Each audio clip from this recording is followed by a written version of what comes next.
L'Unic Star, le uniche pagliette antibatteriche in commercio, prodotte anche per i marchi più importanti, sia nazionali che internazionali.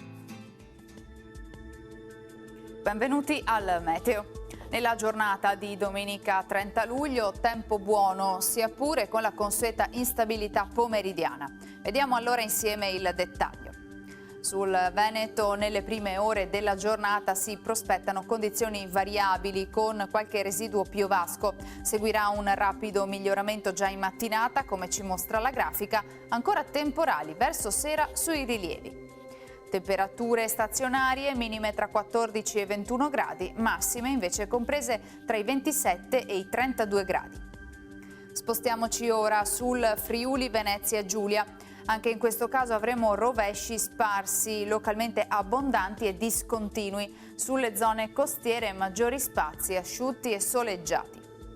Temperature minime tra 18 e 23 gradi, massime sui 28-30 gradi.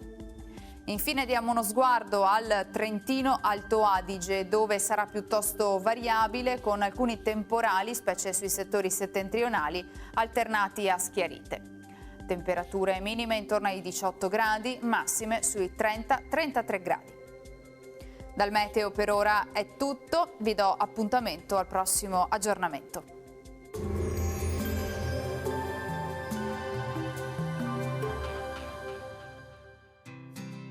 L'Unic Star, le uniche pagliette antibatteriche in commercio, prodotte anche per i marchi più importanti, sia nazionali che internazionali.